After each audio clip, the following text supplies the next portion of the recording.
오늘 우리에게 주신 하나님의 말씀은 마가복음 4장 1절에서 9절 말씀을 보겠습니다.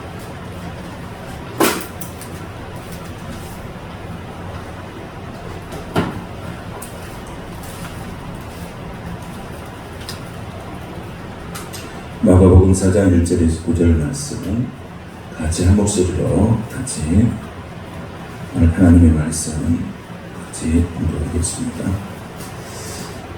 예수께서 다시 바닷가에서 가르치시니 큰 무리가 모여들거든 예수께서 바닷가에 떠있는 배에 올라앉으시고 온 무리는 바닷가 육지에 있더라.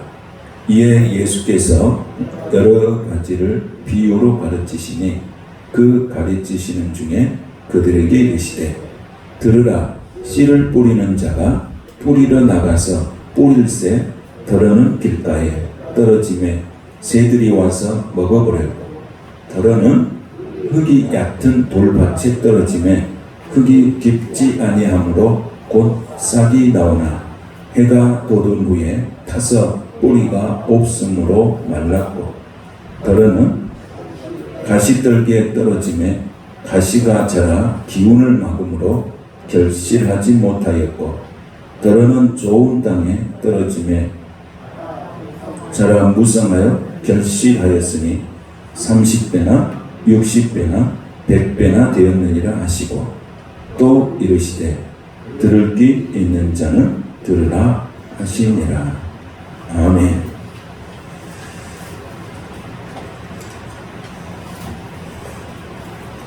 오늘 말씀 제목은 들을 귀 있는 자는 들으라 이 말씀으로 하나님의 말씀 같이 나누기 원합니다. 오늘도 성령님께서 우리의 연약함을 도우시고 말씀을 통해서 새 힘을 부어주시기를 원합니다.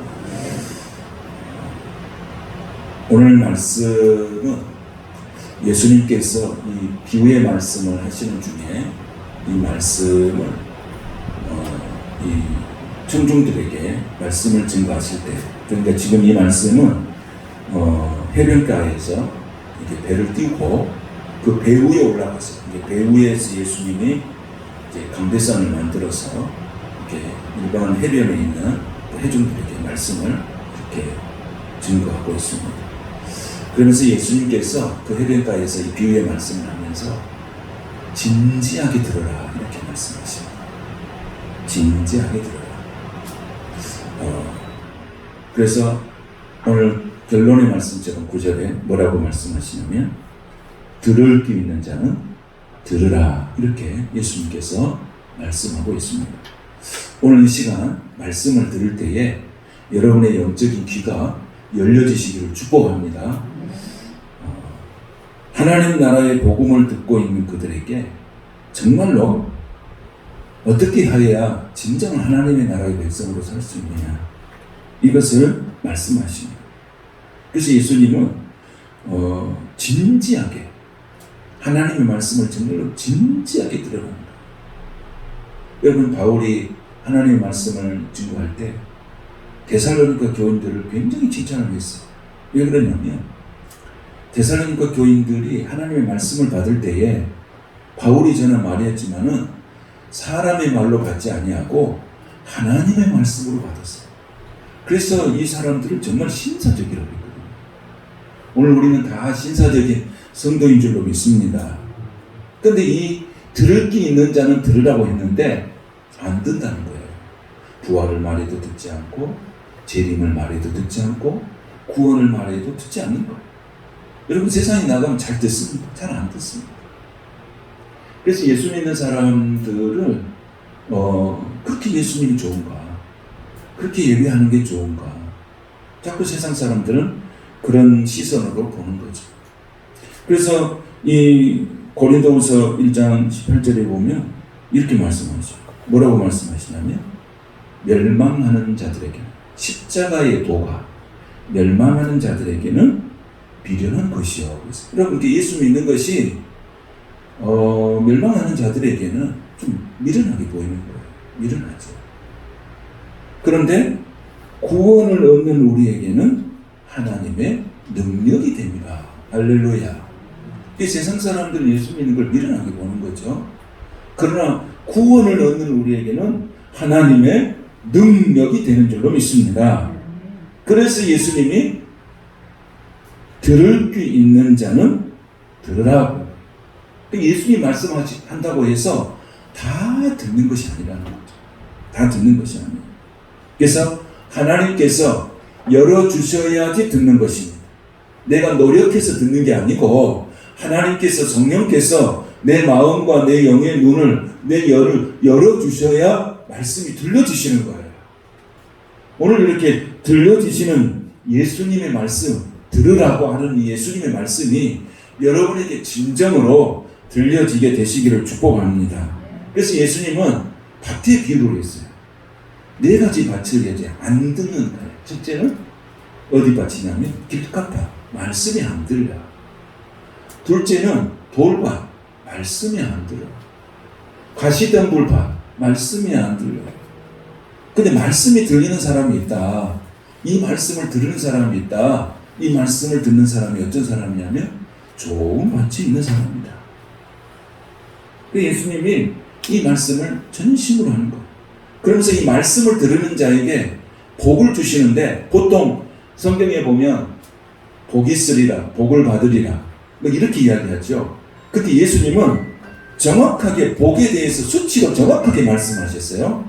그러니까 하나님 나라의 장사는, 하나님 나라의 축복은, 하나님 나라의 받을 백성들은 정말로 좋은 땅에 심어지는 씨처럼 믿음의 삶을 살아가는 자에게는 2배도 아니다. 복을 받는데 2배도 아니에요. 믿습니까? 3배 복도 아니에요. 몇 배 복이에요? 30배, 60배, 100배. 믿으십니까? 믿는 자에게 이 복이 임할 줄로 믿습니다. 그러니까 하나님의 우리 백성들이 하나님의 사람으로 살아갈 때에 이 복을 누리게 된다는 거예요. 우리가 뭐 오늘 뭐 30배 받았나? 내일 60배 받았나? 셀 수 없지만은 우리 일생을 통해서 하나님이 주신 복은 2배, 3배 이런 복이 아니고 30배, 60배, 100배의 복을 너희들이 받게 될 것이고, 그 복의 증거는 누구를 통해서 나타나냐면 여러분 자녀들 통해서 나타나는 거예요. 자녀들 통해서. 여러분의 자녀들이 그렇게 될 것입니다. 30배, 60배, 100배의 복을. 그래서 자녀들이 말씀 안에 살 수 있도록 우리가 기도해야 되는 거예요. 그러니까 자녀들이 나타나고, 가깝게는 우리 직장과 사업장을 통해서도 이런 기적의 역사들이 다 일어난다는 거예요. 예수님이 그렇게 말씀하셨잖아요. 예수님이 그렇게 말씀하셨어요. 그래서 4가지 밭이에요. 무슨 밭이에요? 첫째는 무슨 밭? 길가. 그 다음에 돌밭. 그 다음에 가시덤불밭. 그 다음에 좋은 밭.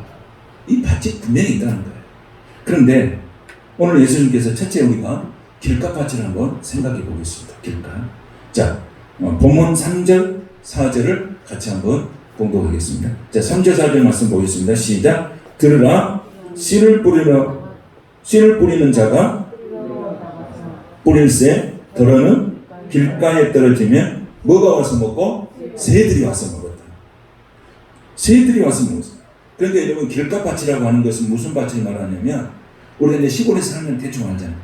밭과 밭의 가운데 길이에요. 가운데 길. 밭과 밭의 가운데 길이에요. 그러면 밭과 밭의 가운데 길은 뭐가 많이 다닙니까? 사람이 굉장히 많이 다니잖아요. 그러면 나중에 그 길가를 보면 어떤 것입니까? 길가가 반들반들해졌어요. 반들반들해졌어요. 그런데 거기다가 뭘 뿌렸어요? 씨를 딱 뿌렸더니 뭐가 와서 먹어버렸어요? 새가 와서 먹어버렸어요. 그럼 예수님께서 이 비유를 말씀해 주시고 다 해석을 해놨어요. 우리가 머리 아프게 이게 도대체 무슨 뜻이냐? 요거 머리 아프게 하지 않게 해서 예수님은 다 해석을 해놨어요. 자, 성경을 다 펴시기 바래요. 자, 성경을 보시면, 자, 15절 말씀이에요. 15절. 자, 성경 속에 있습니다. 자, 15절 말씀을 같이 한번 말씀을 통해서 같이 예수님의 그 해석의 말씀을 같이 보겠습니다. 자, 15절 시작. 말씀이 길가에 뿌려졌다는 것은 이들을 가리킴이니 곧 말씀을 들었을 때에 사탄이 즉시 와서 그들에게 뿌려진 말씀을 빼앗는 것이요. 아멘. 자, 말씀을 받았어요. 그런데 뭐가 와서 빼앗아 가버렸어요? 새가 와서 쪼아 먹어버렸습니다. 여러분 안 그러겠어요? 반들반들한 그 그 길가에다 씨를 뿌려놨으니 새가 날아다니면서 얼른. 그런데 그 새를 예수님이 뭐라고 해석을 해놨어요? 사탄이라고 해석을 해놨어요. 사탄. 그러니까 우리 마음 속에 우리 마음이 굳어져 있는 상태에서 말씀을 받으면 말씀을 받음과 동시에 뭐가 와서 쪼아먹어버린다고? 사탄이 와서 그 말씀을 빼앗아 가버린다. 이것을 예수님께서 정확하게 말씀을 정리해 놓고 있습니다. 그런데 사탄의 역할은 뭡니까, 여러분? 우리가 사탄을 대적하는 것이잖아요. 사탄은 대적. 사탄하고 우리는 같이 사는 게 아니고 사탄을 어떻게 하는 겁니까? 대적하는 거잖아요. 그럼 사탄의 역할이 뭐냐? 사탄의 역할이 뭡니까? 빼앗는 거예요. 우리가 은혜 받을 때 은혜를 빼앗아가고, 우리가 건강할 때 건강을 빼앗아가고, 우리가 재산이 있을 때 재산을 빼앗아가고, 우리가 행복하게 살려면 행복을 빼앗아가고, 이런 모든 것을 빼앗아가는 것이 사탄이에요. 그래서 요한복음 10장 10절에 이렇게 말해요. 도둑이 오는 것은 도둑질하고 죽이고 멸망시키는 것뿐이라고 했어요. 그 사탄의 역할은 뭐냐면, 사탄의 역할은 죽이고 멸망하는 것이 사탄의 역할이에요. 그러니까 우리가 예배 시간에 말씀을 받을 때 우리의 마음이 반들반들하고 굳어있으면 말씀을 받는과 동시에 사탄이 와서 그 말씀을 쪼아서 먹어버려요. 그러니까 오늘 예배할 때에 그런 마음의 자세가 있다면 오늘 이 시간 우리 하나님께서 그 굳은 마음을 부드러운 마음으로 회복시켜 주시기를 축복합니다.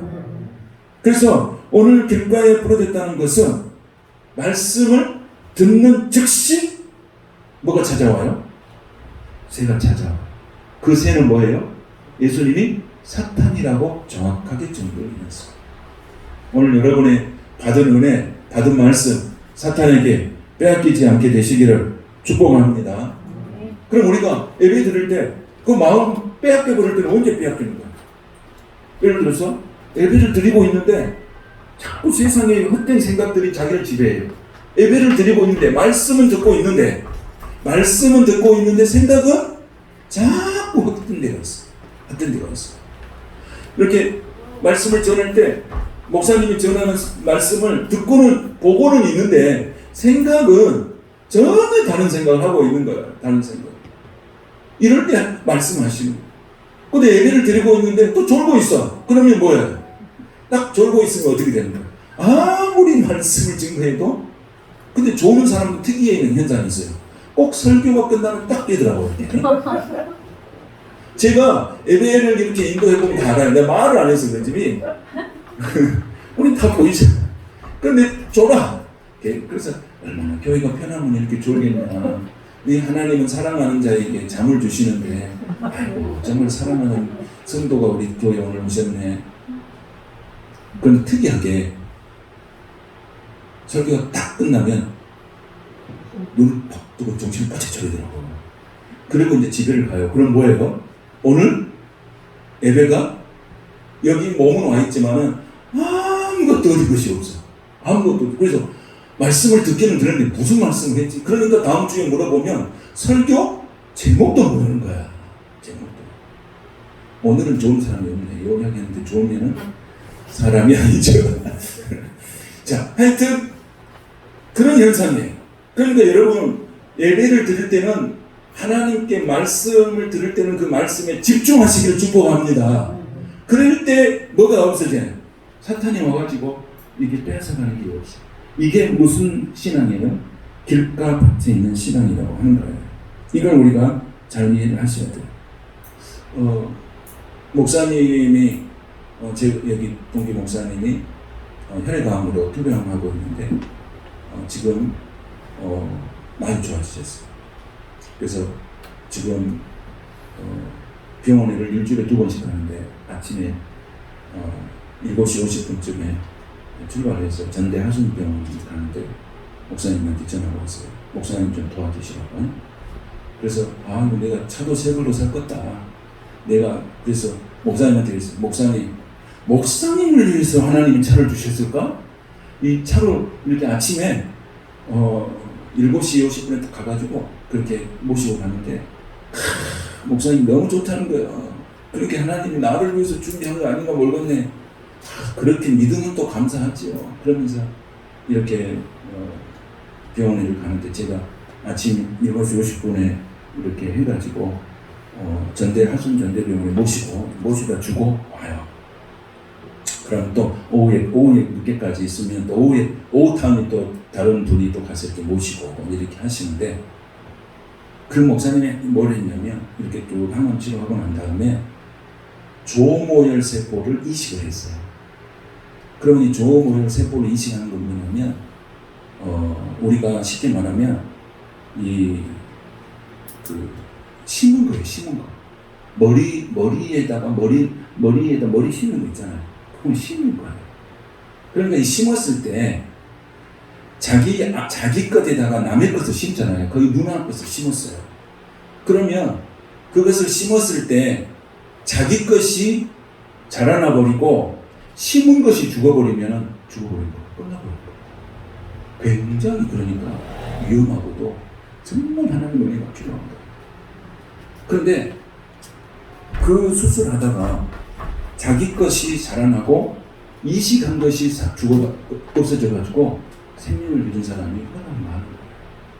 그걸 본 거예요. 주변에서 이 하순 전대병원 옆에서 기도한 거예요. 많은 사람이 기도를 못합니다. 그런데 이 세포를 이식을 했는데 자기 것이 죽고 이식한 것이 살아났어요. 목사님께는 성공적으로 된 거예요. 그게 너무 감사해요. 의사들도 놀랄 정도로 너무 잘 된 거예요. 응? 그러니까 뭐냐면 자기 것이 죽어야 이식한 것이 사는 거예요. 내가 죽어야 예수가 접붙인 예수가 살게 되는 줄로 믿습니다. 그러니까요, 거기에 신비한 게 있더라고. 이 시계가 내가 죽어야 예수가 사는 거예요. 내 것이 죽어야 이식하는 것이 사는 거예요. 그것이 실패해서 생명을 잃는 사람이 바닥에 많다는 거예요. 근데 목사님은 사모님하고 병원에 있을 때 그 시편을 하루에도 수십 번씩 읽었대요. 시편 1편부터 150편까지 읽고 나면 또 그게 지금 수백 번을 읽었대요. 그런데요, 시편 말씀에 힘이 있더라는 거예요. 시편 말씀에 능력이 있더라는 거예요. 시편 말씀에 하나님의 권능이 있더라고. 하나님의 치유가 있더라는 거예요. 그래가지고 목사님은 그 다른 사람보다도 치료하는 시간이 3개월, 4개월 정도 단축이 되어버린 거예요. 이런 일들이 없었다는 거예요. 말씀의 힘이 이렇게도 능력이 있는가. 목사로서 저희가 거기서 그 고난 속에 느끼는 것이 너무너무 크다는 거예요. 너무너무 크다. 여러분, 내가 죽어야 예수가 사는 줄로 믿습니다. 내가 죽지 않으면 예수가 내 안에서 접붙임을 할 수가 없어요. 그게 길가에 심은 신앙들은 이게 좋았다가도 그냥 썩이려면 부락 나오는 거 있잖아요. 막 썩이 부락 내버려. 그러면 뭐가 날아가 버려요? 은혜고 뭐고 다 날아가. 오늘 우리가 내가 죽고 예수님의 내 안에서 접붙임을 해서 하나님의 은혜로 내가 승리할 수 있게, 나를 자꾸 십자가에 죽는, 나를 십자가에 못 박는 그런 훈련들이 저와 여러분에게 충만하게 있게 되시기를 원합니다. 그래서 정말 내가 잘해봐야 되겠다. 내가 정말 살아봐야 되겠다. 이 굳은 마음 갖고는 안 되겠구나 하는 그런 마음을 우리가 갖고 산다면 하나님의 크신 은혜가 있게 될 줄로 믿습니다. 두 번째는 무슨 밭입니까? 두 번째 밭은 돌밭이에요. 돌밭인데 이 돌밭은 5절 6절 말씀을 같이 한번 보겠습니다. 시작. 더러는 흙이 얕은 돌밭에 떨어지매 흙이 깊지 아니하므로 곧 싹이 나오나 해가 돋은 후에 타서 뿌리가 없으므로 말랐고. 돌밭에 대해서 예수님은 어떻게 또 설명을 해주셨나. 자, 16절 17절 말씀 같이 보겠습니다. 또 시작. 이와 같이 돌밭에 뿌려졌다는 것은 이들을 가리킴니 곧 말씀을 들을 때 즉시 기쁨으로 받으니 뿌리가 없어 잠깐 견디다가 말씀으로 인하여 환난이나 박해가 일어날 때는 곧 넘어지는 자요. 뭘 말합니까? 돌밭신앙은 어떤 신앙이에요? 돌밭신앙은 내가 하나님의 말씀을 들을 때 즉시 받아요. 아멘, 할렐루야 막 이렇게 받아요. 그래서 하나님은 정말 살아계시는 한테 간증도 하고 막 그래요. 놀라 막 찬양도 하고 막 그냥 이분이 혼자 예수 다 믿는 거죠. 그런데 이분이 시간이 지난 거를 보니까 넘어져 있는 거예요. 넘어져 있어. 왜 넘어졌는가를 봤더니 뭐가 없어? 뿌리가 없어요. 뿌리가 없으니까 말씀을 받을 때는 너무 좋아 할렐루야 아멘 하는데 환난이나 뭐가 오면 환난이나 핍박이 찾아오면 금방 신앙이 사그라지고 없어졌거든요. 그러니까요, 우리가 신앙생활의 삶을 보면 모래 위에 짓는 집이나 반석 위에 짓는 집이나 평온할 때는 똑같습니다. 다 똑같아요, 여러분. 그런데 진짜 집은 언제 살아남습니까? 홍수가 나고 비바람이 칠 때 기초가 튼튼한 집은 살아남습니다. 이번에 보니까 일본에 그 산사태 보면 엄청나게 무섭대요. 우리나라에는 뭐 산사태 많이 일어났지만. 근데 위에서부터 막 쓸고 내려가 버리대요. 그런데 다른 것은 다 쓸고 내려가는데 튼튼하게 지어진 집, 여러분들 TV를 보았을지 몰라요? 튼튼하게 짓는 집은 꼼짝도 안 해요. 와, 그래서 저게 무슨 집이냐? 그 집은 지진을 위해서 지어놓은 집 아닙니까? 그러니까 반석 위에 세운 집은 저렇게 홍수가 나고 비바람이 불러도 든든하게 서 있구나. 그런데 허술하게 지은 집은 그 산사태에 의해서 쫙 쓸어 내려가 완전히 깨끗하게 청소합니다. 여러분, 오늘 하나님이 말씀하시는 이 말씀은 오늘 신앙의 뿌리가 중요하다는 거예요. 뿌리. 여러분, 꽃이라고 하는 게 뭐가 중요했고? 뿌리가 중요해요. 그런데 뿌리가 없는 것은 아무리 좋은 것도 시간이 무단히 다 죽어버립니다. 여러분, 우리가 말씀을 암송하잖아요. 여러분, 되든지 안 되든지 암송을 시도를 해보시기 바랍니다. 할렐루야. 되든지 안 되든지 암송이 머릿속에 있고 없고 이것도 중요하지만 중요한 것은 그런 것을 하는 게 중요한 거예요. 응? 내가 그런 걸 시도하는 게 중요한 것이다. 하나님은 그걸 좋아하세요. 하나님은 나와 상관이 없다고 딱 마음을 접어본 것이 중요한 게 아니라 이게 안 돼도 막 해보는 거예요. 그걸 좋아하세요. 그런데 여러분, 우리가 말씀을 암송하는 것이 가장 중요한 게 뭐냐면 신앙의 뿌리를 내리는 거예요. 자꾸 말씀을 암송하고 나도 모르게 뿌리가 내려지는 거예요. 여러분, 콩나물에 시루에 콩나물을 이렇게 할 때 물을 부을 때 물이 다 빠져버리잖아요. 근데 무엇은 잘하고 있습니까? 콩나물은 잘하잖아요. 그건 마찬가지예요. 여러분, 그것이 우리가 말씀을 암송할 때 안 돼도 막 해봐요. 그러면 어느 순간에 그것이 믿음의 뿌리가 딱 되어 있는 거예요. 그리고 어떤 어려움과 공고함이 찾아올 때 내가 이게 힘이 나는 거예요. 이길 수 있어요. 뭘로 이기는가? 말씀으로 이기는 거예요. 말씀. 그래서 오늘 예수님께서 그렇게 하신 거예요. 이스라엘 백성들은 하나님의 말씀을 어떻게 하세요? 마음에 새기고, 마음에 새기라고 했어요. 그 다음에 가르치고, 그 말씀을 강론하고, 그 말씀을 어떻게 해요? 손목에 메어서 기호를 삼고, 이마에 붙이고, 표를 삼고. 이것이 하나님의 말씀을 문설주와 박한문에도 이렇게 기록해서 그 말씀을 떠나지 않도록 했어요. 여러분, 유대인들이 복을 받습니까? 안 받습니까? 세계를 정복하고 있는 유대인들이 복을 받습니다. 여러분, 말씀을 가까이 하는 사람은 반드시 하나님이 복을 주십니다. 근데 그 복을 몇 배로 준다고요? 30배? 60배? 100배. 곱배기도 아니에요. 뭔데요? 30배, 60배, 100배. 나는 우리 성도들이 이 복을 누리게 되시기를 축복합니다. 가정에서, 직장에서, 사업장에서 이 복을 누리시기를 축복합니다. 저는 말씀을 준비하면서 정말 성도들 위해서 기도했습니다. 우리 성도들, 사업하는 성도들, 직장 성도들, 모든 성도들이 이런 30배, 60배, 100배의 축복으로 열매와 결실 있는 성도들이 되거든. 우리 사랑하는 자녀들이 공부할 때도 30배, 60배, 100배의 축복을 누리도록 하나님, 나는 그렇게 해주실 것을 저는 분명히 믿습니다. 할렐루야. 그래서 우리의 말씀이, 하나님의 말씀이 바로 그런 것들이에요.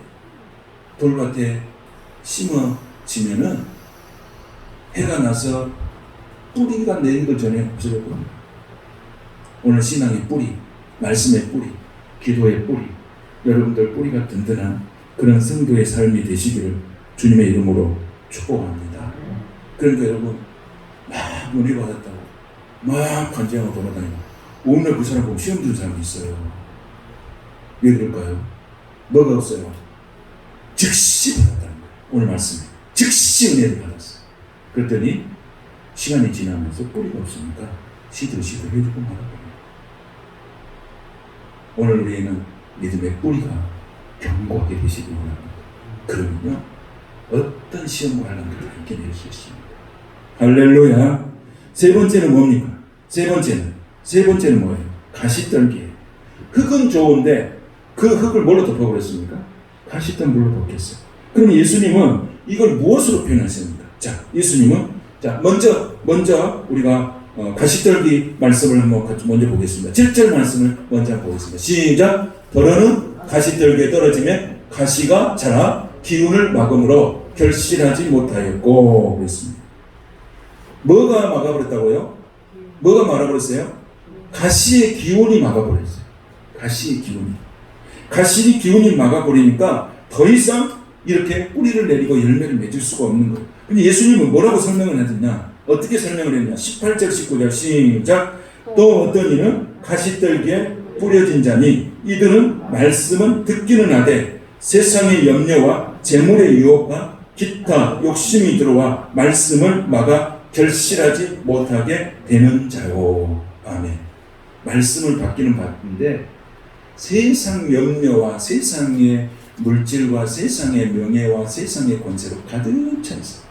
그러다 보니까 말씀이 자기 안에 들어오지 못하고 결실하지 못하고 끝나버렸다는 거예요. 여러분, 세상의 염려, 재리, 유혹, 기타 욕심, 세상의 가치와 세상의 이런 사상이 우리를 유혹하고 있는 거예요. 여러분, 돈이라고 하는 것은 뭐예요? 돈은 소중하죠. 돈 소중한 거잖아요. 돈이 있어야 선교도 하고, 돈이 있어야 구제도 하고, 돈이 있어야 교육도 하고, 돈이 있어야 해요. 그런데 돈이 소중하지만은 돈이 소중하다고 해서 돈보다도 더 소중한 것, 그 소중하다는 돈 때문에 돈보다도 더 소중한 것을 잃어버리고 사는 것이 참으로 많습니다. 돈이 소중한데 그 소중한 돈 지키려다가 그 돈보다도 더 소중한 것을 다 잃어버리고 사는 것이 얼마나 많은지 몰라요. 성경에 보면, 성경에 누가복음 19장에 보면 누가 등장하냐면 부자 청년이 등장해요.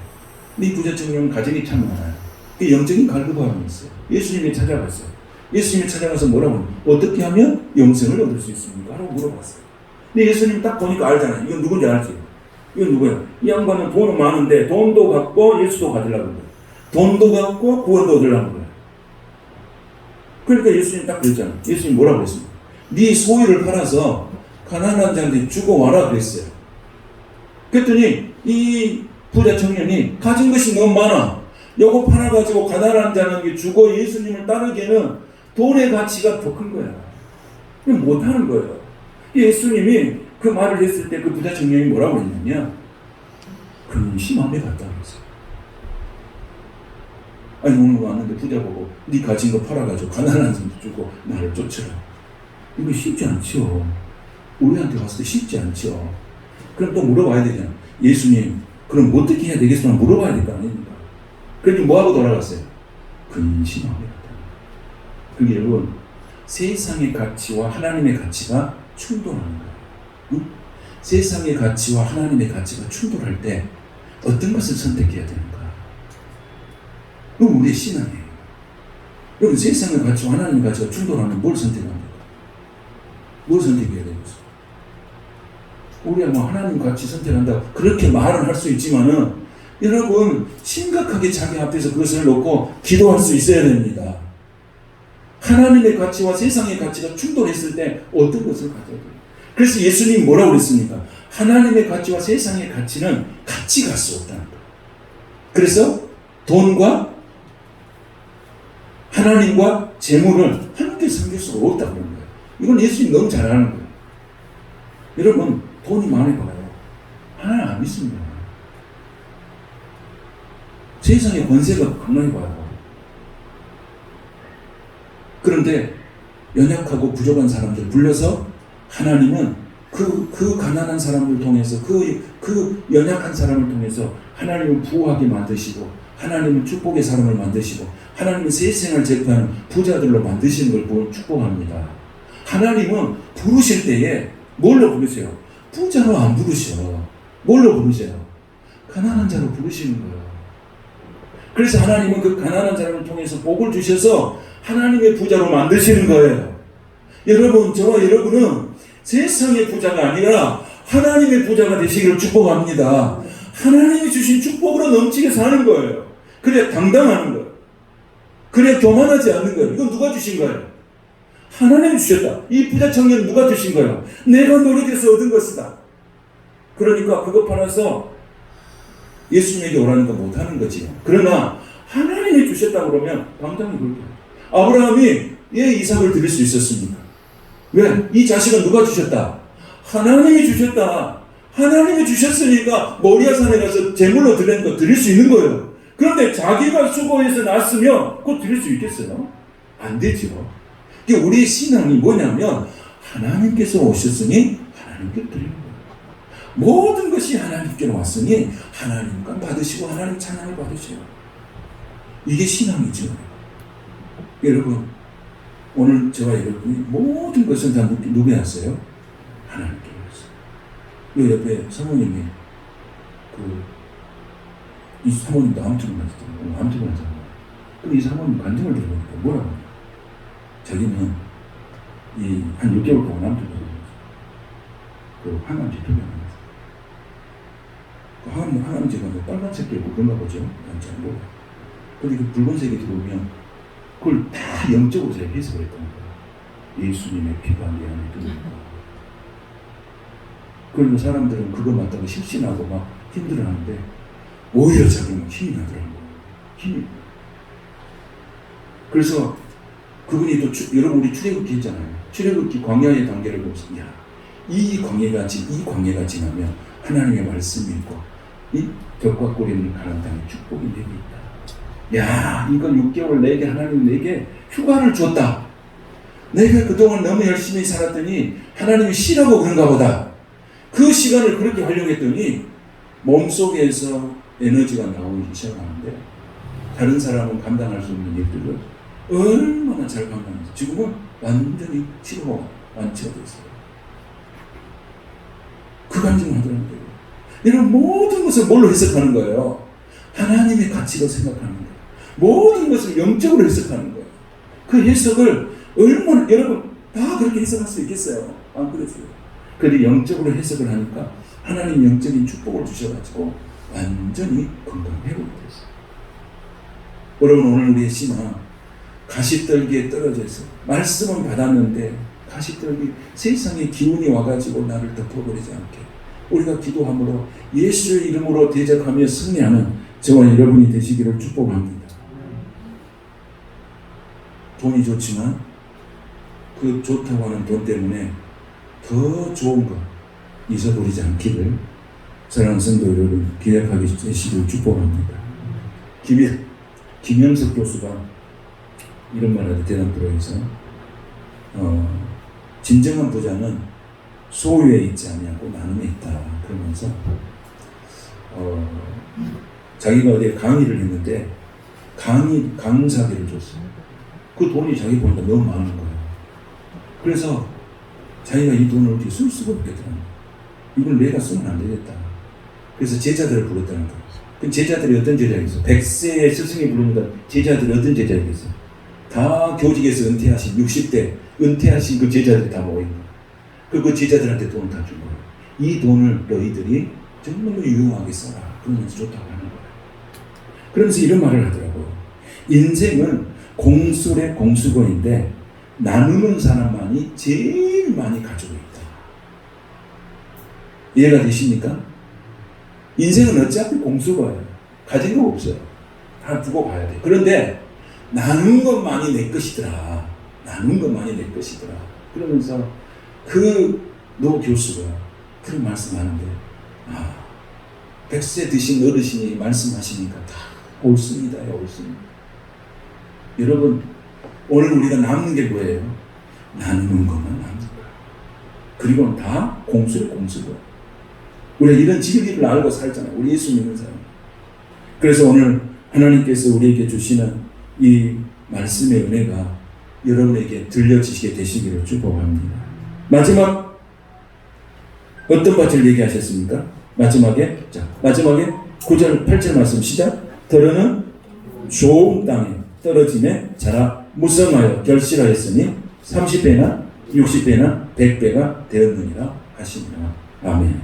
근데 이 말씀을 예수님이 또 해석을 해놨어요. 20절 시작. 좋은 땅에 뿌려졌다는 것은 곧 말씀을 듣고 받아 30배나 60배나 100배의 결실을 하는 자니라. 아멘. 이 말씀을 어떻게 했어요? 듣고 끝나버린 것이 아니고 그 말씀을 어떻게 했어요? 받아. 말씀을 받아. 아멘.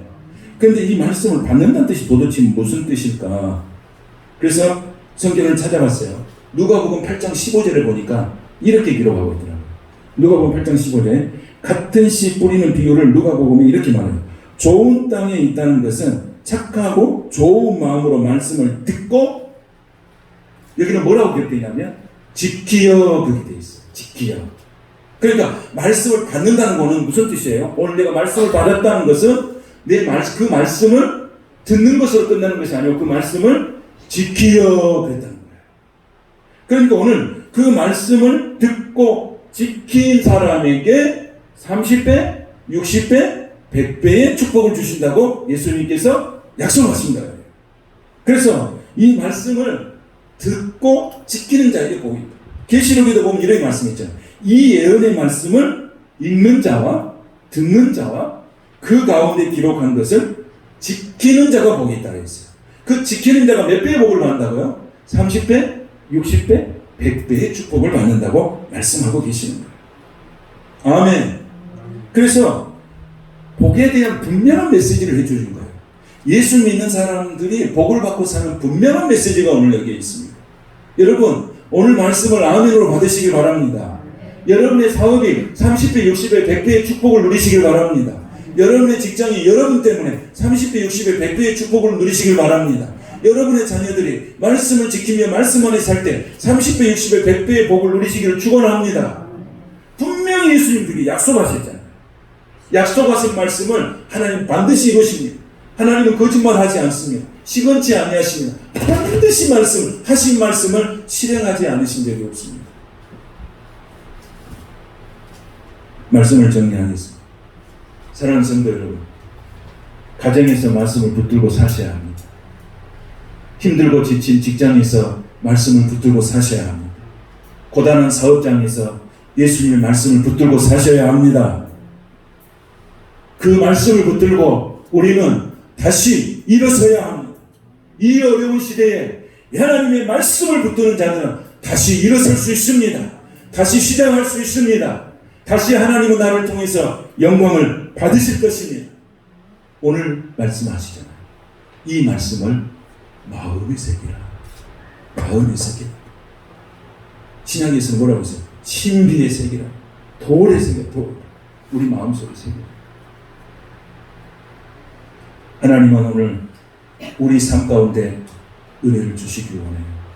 우리 하나님의 백성들은 우리에게 30배, 60배, 100배의 축복을 누리면서 살기를 우리 예수님은 정말로 원하십니다. 그 은혜를 누리시길 원합니다. 이 주간에 하나님이 그런 복을 주시길 기대하시길 바랍니다. 세상이 얼마나 힘들고 어렵습니까? 오늘 주일 예배에 나와서 예배 드리는 것이 얼마나 복된 일입니까? 응? 이 어려운 상황 속에서 주 앞에 나와 예배 드리는 일이 얼마나 귀한 일입니다.